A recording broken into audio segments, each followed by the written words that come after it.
जय जगन्नाथ स्वामी नयनपथगामी भव तुमे। आज आम घरे कार्तिक मास शुक्ल पक्ष नवमी रे आम घरे आमे पूजा करुचु अँला वृक्ष को। कोटि पुण्यर फल पाइबापी जदि अँला वृक्ष को नवमी रे पूजा करा जाए ताहले अहोभाग्य। जेतेबेले कृष्ण गाई चरेवा को जाइथिले सेतेबेले माँ राधाराणी पूरा पागल परिका इतस्तत भाव एणे तेणे दौड़ुले। तेणु सेतेबेले भगवान कृष्ण निजे राधांकर पाद दर्शन करथिले, जो भव्य दर्शन करथिले। तेणु भगवान कृष्ण कहले जदि आज अँला नवमी रे प्रभुंकर एवं पाद दर्शन करती कोटि जन्मर पुण्य लाभ करती। आम घरे नना आसी प्रभुंकर पूजा करुछंती एवं प्रथमे सूर्य पूजा कले, तापर वृंदावती पूजा कले।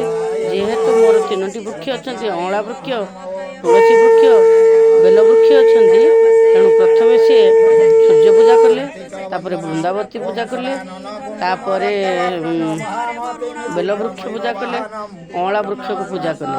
अँला वृक्ष रे पानी क्षीर देकी रखाला एवं गोटा फल जेकोसी गोटा फल वृक्ष मूल थुआई। तापर एवं गणेश को आवाहन कले।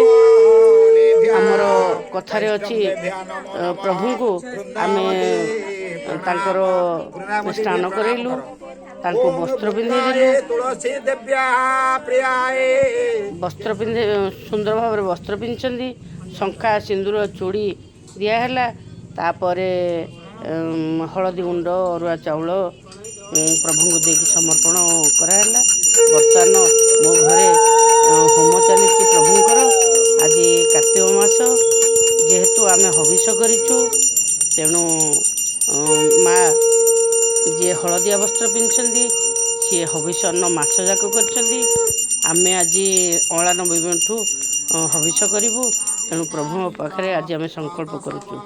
पूजा पाठ सरला परे आमे अँला गछ को परिक्रमा करुचु, प्रभु पाखे निवेदन करुचु।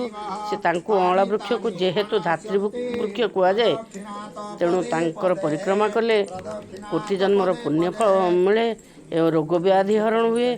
जदि कौन शरीर असुस्थ होता है आपण मैंने अँला गछ को पूजा करंतु क्षीर पानी दे एवं अँला पत्र किंबा अँला पानी रे स्नान करंतु, हलदी टिके पकई स्नान करंतु।